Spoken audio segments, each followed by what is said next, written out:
Bonjour à tous, nous sommes actuellement avec Manali Chaibedra, qui est directrice des affaires culturelles à Val d'Isère, pour nous parler de la nuit de la lecture. Bonjour Manali. Bonjour Agathe. Alors, le vendredi 24 janvier, on a donc la nuit de la lecture pour la deuxième fois. Est-ce que tu peux nous en dire un peu plus sur la programmation?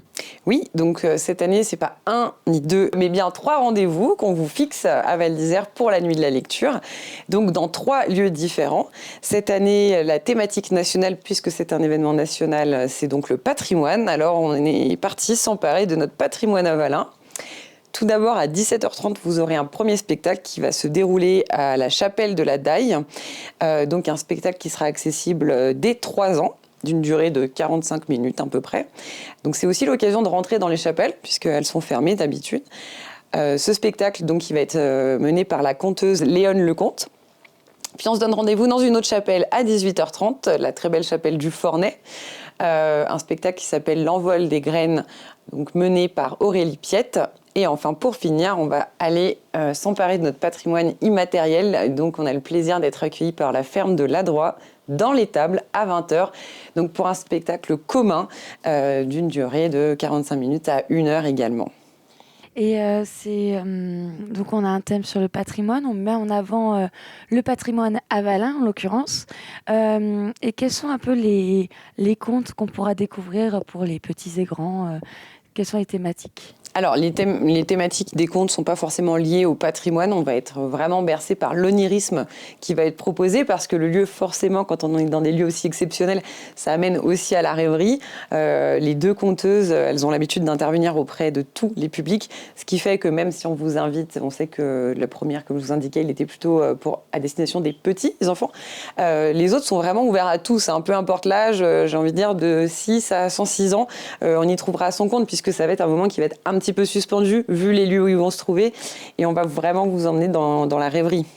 Et puis aussi avec la ferme, on va être vraiment dans l'étable avec les animaux. C'est aussi un moment atypique et original. Oui, exactement. On a ce luxe quand même à Val d'Isère d'avoir encore des gens qui travaillent, d'avoir des fermes, des gens qui travaillent, qui sont hyper investis dans le village. Et c'est avec un grand bonheur qu'on a reçu du coup cette acceptation d'aller vraiment chez eux, dans le cœur de leur métier. Et donc ce dernier spectacle se passera au milieu des animaux. Il faut bien se rendre compte de ça, hein, juste après la traite. Et, et comment ça se passe pour les réservations, pour les places? Est-ce que tu peux nous en dire un peu plus? Bien entendu, pour ceux qui connaissent déjà un petit peu les chapelles, même d'extérieur, elles ont forcément une jauge qui est limitée.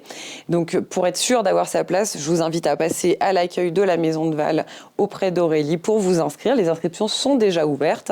Et puis si malheureusement vous n'avez pas le temps ou vous n'êtes pas encore certain, je vous invite à venir directement sur place aux horaires indiqués pour avoir une place à l'intérieur des chapelles si cela est encore possible.